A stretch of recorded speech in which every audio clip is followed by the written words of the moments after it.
सबसे पहले बात परमाणु बम के यूटर्न की करते हैं। परमाणु हथियारों पर नजर रखने वाली संस्था बुलेटिन ऑफ एटॉमिक साइंटिस्ट ने एक बहुत ही डरावनी रिपोर्ट जारी कर दी है।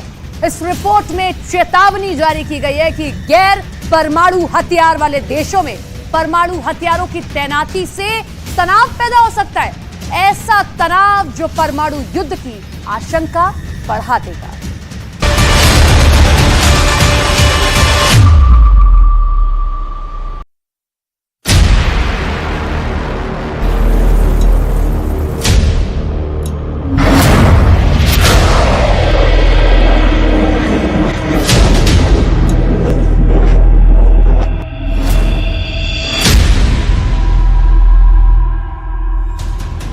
ठीक ऐसे ही बनेगा परमाणु बम का सबसे नया ठिकाना। जल्द शुरू हो सकता है वहां परमाणु बमों को लगाना। रूस का करीब बनेगा परमाणु हथियारों का नया अड्डा। पोलैंड में खोदा जाएगा नाटो का न्यूक्लियर गड्ढा।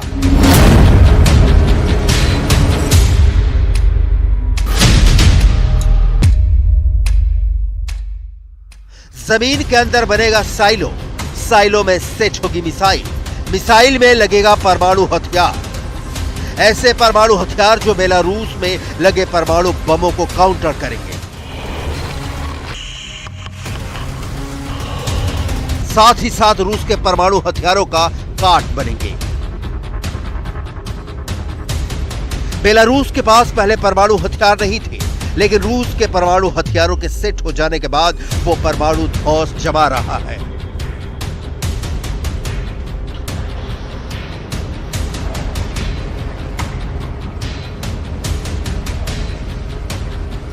ठीक ऐसे ही दुनिया में 5 देश ऐसे हैं जिनके पास खुद के परमाणु बम भले ही नहीं है, बावजूद इसके वो परमाणु हथियारों से लैस हैं।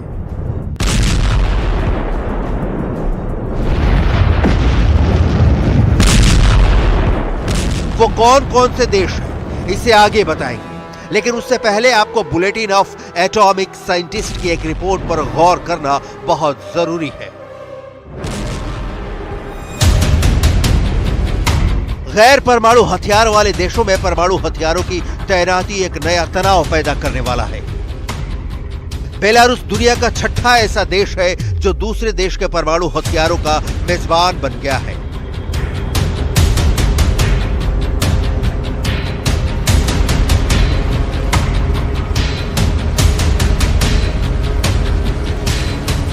बेलारूस से पहले अमेरिका ने 5 दूसरे देशों में अपने परमाणु बम लगा रखे हैं।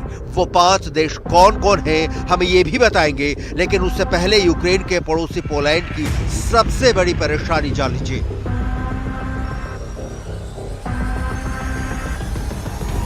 बेलारूस में रूस के लगे परमाणु बमों से घबराए पोलैंड ने अमेरिका से न्यूक्लियर बम की मांग की है। पोलैंड का कहना है कि उसे अपनी रक्षा के लिए किसी भी कीमत पर अमेरिका से परमाणु हथियार चाहिए, और उसकी घबराहट का अंदाजा इसी बात से लगाया जा सकता है कि पोलैंड के प्रधानमंत्री ने साफ साफ शब्दों में पोलैंड में परमाणु हथियारों के लगाने की बात कही है।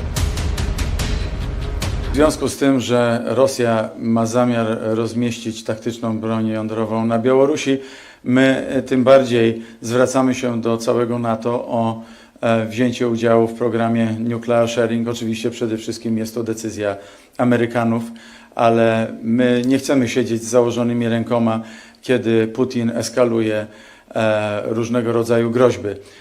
Ostateczna decyzja będzie zależała oczywiście od naszych partnerów amerykańskich, partnerów natowskich. My deklarujemy naszą wolę szybkiego działania w tym zakresie.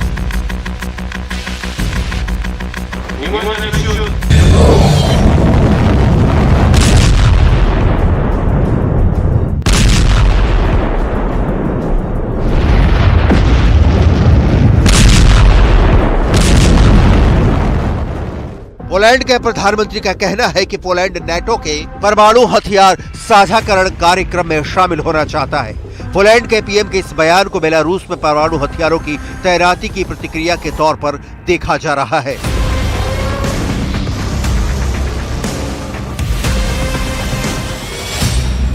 अगर ऐसा हुआ तो यूरोप में परमाणु युद्ध का एक ऐसा न्यूक्लियर वॉर फ्रंट बन जाएगा। एक तरफ बेलारूस में पहले से ही रूस ने परमाणु हथियार लगा रखे हैं, वहीं दूसरी ओर बेलारूस के पड़ोसी पोलैंड में अमेरिका परमाणु बम लगा देगा। अमेरिका और रूस के परमाणु बम आमने सामने आ जाएंगे।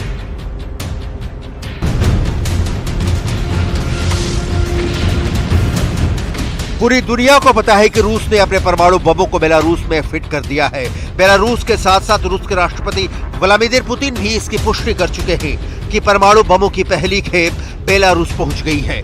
और अब बेलारूस के रक्षा मंत्री विक्टर क्रेनिन ने उस परमाणु बम के मॉडल को लुकाशेंको को भेजकर दुनिया के सामने न्यूक्लियर पिक्चर पेश की है। साथ ही साथ बेलारूस से हार खाए देशों को बिना कुछ कहे बहुत ही बड़ी चेतावनी दे दी है। आगे बढ़ने से पहले लुकाशेंको और विक्टर क्रेनिन के बीच में इस मौके पर क्या बातचीत हुई, इसे सुन लीजिए। Это старое. Так точно. Современное по-другому смотрится. Я потом расскажу точку зрения, как они чем отличаются и выглядят это уже. Ну вот, чтобы символично было, что это у нас все. Копия, да? Это копия первой самой ядерной бомбы, которая была изобретена в Советском Союзе. Пусть наши враги не думают, что мы тут символизмом занимаемся или уж очень радуемся по поводу ядерного оружия. Это просто символически. Это символически. बेलारूस में राष्ट्रपति अलेक्जेंडर लुकाशेंको के ऑफिस से इस वीडियो के सामने आने के बाद दुनिया में बढ़ गया है परमाणु फीवर। नेटो कैंप में फैल गया है न्यूक्लियर फियर। यही वजह है कि पोलैंड ने परमाणु बम की डिमांड के अलावा अमेरिका ही नहीं दूसरे देशों से भी घातक हथियार खरीदने में जुटा है। पोलैंड के राष्ट्रपति आंद्रेज डूडा पहले ही बयान दे चुके हैं कि उनके देश को अपनी जमीन पर अमेरिका के परमाणु बम को तैनात करने में कोई दिक्कत नहीं है। वो अमेरिका के परमाणु हथियारों की मेजबानी के लिए बातचीत कर रहे हैं। पोलैंड के राष्ट्रपति आंद्रेज डूडा ने बयान दिया है कि हमने अमेरिका के नेताओं के साथ इस बारे में बात की है कि क्या अमेरिका इस तरह की संभावना पर विचार कर रहा है। मुद्दा खुला है। पोलैंड ने आशंका जताई है कि पुतिन यूक्रेन की सेना का सफाया करने के लिए परमाणु हथियारों का इस्तेमाल कर सकते हैं।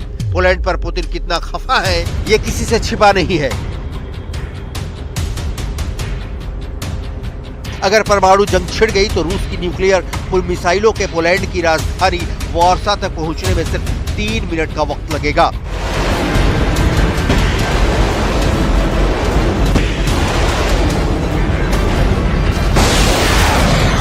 अगर पोलैंड की मांग मानते हुए अमेरिका वहां परमाणु बम लगाने को हरी झंडी दिखा देता है तो पोलैंड यूरोप में छठा ऐसा देश होगा जहां अमेरिका के परमाणु बम लगे होंगे। फेडरेशन ऑफ अमेरिकन साइंटिस्ट के अनुमान के मुताबिक यूरोप में फिलहाल 5 देशों में अमेरिका करीब 100 परमाणु बम मौजूद है। बेल्जियम के क्लेन ब्रोगेल एयरबेस पर 15 परमाणु बम रखे गए हैं, जिन्हें लॉन्च करने के लिए F-16 एयरक्राफ्ट तैनात है। जर्मनी के बुचेर एयरबेस पर 15 परमाणु बम है और हमला करने के लिए PA-200 टॉर्नेडो एयरक्राफ्ट की तैनाती है। इटली के एविएनो एयरबेस पर अमेरिका ने 20 परमाणु बम लगा रखे हैं। हमले के लिए F-16 एयरक्राफ्ट तैनात है। वहीं इटली के घेड़ी एयरबेस पर अमेरिका ने 15 परमाणु बम लगा रखे हैं। हमले के लिए PA-200 टॉर्नेडो मौजूद है। नीदरलैंड के वोल्केल एयरबेस पर 15 परमाणु बम लगा रखे हैं और हमले के लिए F-16 एयरक्राफ्ट तैनात है। वहीं तुर्की में इंसलिर्क एयरबेस पर 20 परमाणु बम होने का अनुमान लगाया गया है। पश्चिमी मीडिया में ऐसा दावा किया गया है कि रूस की वैगनर आर्मी अपने घर में नाकाम बगावत के बाद बेलारूस में एक नया और बहुत बड़ा बेस बना रही है। वैगनर लड़ाकों के बेलारूस पहुंचने की खबरों के बीच पोलैंड ने अपने बॉर्डर की सुरक्षा बढ़ा दी है, क्योंकि पुतिन से बगावत कर चुके येवगेनी प्रिगोजिन क्या आगे कर सकते हैं, इसका अंदाजा भी नहीं लगाया जा सकता है।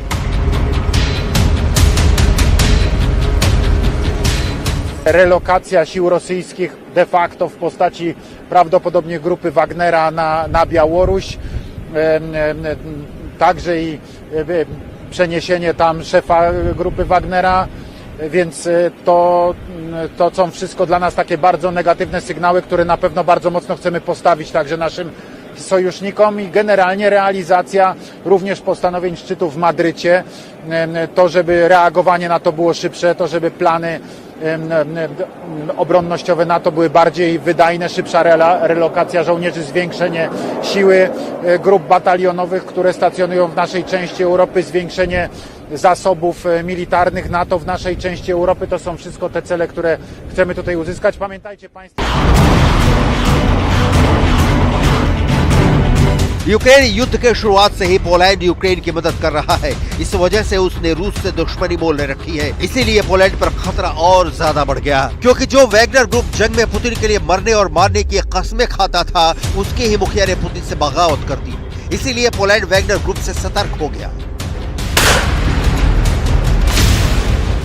इससे पहले भी पोलैंड के एबीडब्ल्यू के खुफिया अधिकारियों का बहुत बड़ा दावा सामने आ चुका है। दावा ये कि पोलैंड के हवाई अड्डों की गुपचुप जासूसी हो रही है। पोलैंड से कीव जाने वाली रेल लाइनों को रूस और बेलारूस जासूसी की नजर से देख रहे हैं। पोलैंड के हवाई अड्डों पर कहां-कहां से यूक्रेन के लिए हथियारों की डिलीवरी हो रही है, इसे खुफिया कैमरों में रिकॉर्ड किया जा रहा है।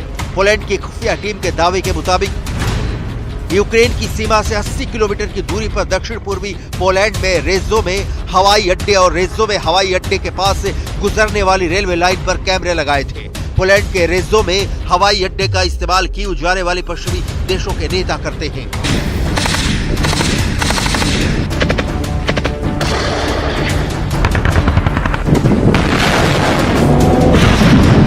पोलैंड पश्चिमी देशों और यूक्रेन के बीच काफी अहम कड़ी है। पोलैंड की सीमा यूक्रेन से लगी हुई है। ऐसे में पश्चिमी देशों से यूक्रेन को मिलने वाली मिलिट्री मदद का रास्ता पोलैंड से ही होकर जाता है। यूक्रेन से पोलैंड की 535 किलोमीटर लंबी सीमा लगती है। पोलैंड के जरिए नेटो के हथियार धड़ल्ले से यूक्रेन पहुंच रहे हैं। हथियार चाहे अमेरिका से यूक्रेन आने हो या फिर ब्रिटेन से यूक्रेन को हथियारों की डिलीवरी मिलने वाली हो, हथियार पहले अमेरिका से पोलैंड पहुंचता है, वैसे ही ब्रिटेन से भी पोलैंड पहुंचता है और फिर पोलैंड से सड़क के रास्ते यूक्रेन। पोलैंड को आशंका है कि रूस के राष्ट्रपति व्लादिमीर पुतिन पोलैंड पर अटैक कर सकते हैं। यही वजह है कि पोलैंड ने रूस की सेना के आक्रमण की सूरत में करारा जवाब देने के लिए अमेरिका से दुनिया का सबसे खतरनाक और घातक टैंक कहे जाने वाले एब्रम्स खरीदकर अपनी सीमाओं पर तैनात कर रहा है। पोलैंड के पड़ोस में मौजूद कलिनिनग्राद बाल्टिक सागर से लगा है। रूस की नौसेना के बाल्टिक सागर बेड़े का मुख्यालय भी कलिनिनग्राद में है। कलिनिनग्राद 223 किलोमीटर के इलाके में फैला है। यूक्रेन पर हमला करने के बाद रूस ने कलिनिनग्राद में ही परमाणु हमले का अभ्यास किया था। रूस की कई परमाणु हमला करने में सक्षम पनडुब्बियां इस बेस पर तैनात रहती है। ऐसे में अगर पोलैंड से रूस का युद्ध हुआ तो पोलैंड को आशंका है कि रूस इस बेस से परमाणु हमला तक कर सकता है। पुतिन की धमकियों की बढ़ती आशंकाओं के बीच पोलैंड ने अपने देश में अमेरिका के परमाणु हथियार लगाने का सुझाव दे चुका है।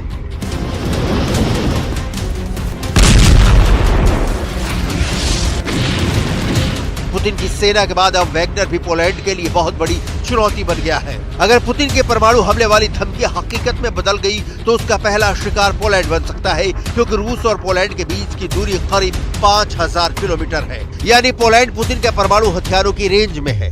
वहीं पोलैंड का डरने की एक और वजह है, वो ये कि नेटो और यूरोपियन यूनियन दोनों का हिस्सा है और ये दोनों ही रूस के दुश्मन बने हुए हैं। यही वजह है कि अब पोलैंड परमाणु बम से लैस होना चाहता है।